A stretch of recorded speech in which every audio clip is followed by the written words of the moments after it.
আসসালামু আলাইকুম। কসবার পাহাড়ি অঞ্চলগুলো ঘিরে বাণিজ্যিকভাবে চাষ করা হচ্ছে আগর বাগান। আর এই আগর বাগান বাণিজ্যিকভাবে চাষ করার অন্যতম কারণ হচ্ছে আগর চাষে রয়েছে বাণিজ্যিক সম্ভাবনা। আমরা জানি যে এই আগর কাঠ থেকে যে সুগন্ধি তৈরি হয় বা যে সুগন্ধি উৎপন্ন হয়, সেই সুগন্ধি পৃথিবীর মহামূল্যবান সুগন্ধি। আর এর বিশেষ বৈশিষ্ট্য রয়েছে, যেমন এই কাঠ থেকে যে উৎপন্ন সুগন্ধি পাওয়া যায় সেটি অ্যালকোহল মুক্ত সুগন্ধি। আর বিশেষ প্রক্রিয়ায় এই কাঠ থেকে সুগন্ধি তৈরি করা হয়ে থাকে। সাধারণত প্রাকৃতিক এবং কৃত্রিম উভয় প্রক্রিয়াতেই আগর গাছ থেকে আগর কাঠ উৎপন্ন করা হয়ে থাকে। তবে প্রাকৃতিকভাবে যেটি হয়ে থাকে, এক ধরনের পোকা রয়েছে যে পোকার নাম নিউরোজিরা কনফার্টা।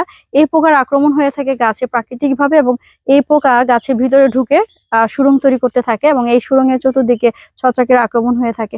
আর ছত্রাকের আক্রমণের পরে যে কালো অংশ হয়ে থাকে ওটি আহরণ করা হয়ে থাকে, এবং এই প্রক্রিয়াটি হতে দীর্ঘদিন সময় লেগে যায়, 30-40 বছর লেগে যায়।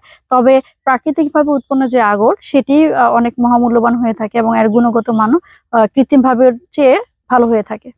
আর কৃত্রিমভাবে আগর গাছ থেকে আগর পেতে হলে আগরের গাছের বয়স যখন 10-11 বছর হবে তখন গাছে অসংখ্য পেরেক মেরে দেওয়া হয় শুধু ছত্রাকের আক্রমণের জন্য। এই হাজার হাজার পেরেক মারার পরে এর চতুর্দিকে ছত্রাকের আক্রমণ হতে থাকে এবং ছত্রাকের আক্রমণ হয়ে সেটি কালো কাঠে পরিণত হয়। আর এই কালো যে কাঠের টুকরোগুলো আছে, এই গাছ কাটার পরে সেটি সংগ্রহ করে বিশেষ প্রক্রিয়ায় আগর থেকে আগরের যে সুগন্ধি আছে সেগুলো উৎপন্ন করা হয়ে থাকে। ধন্যবাদ।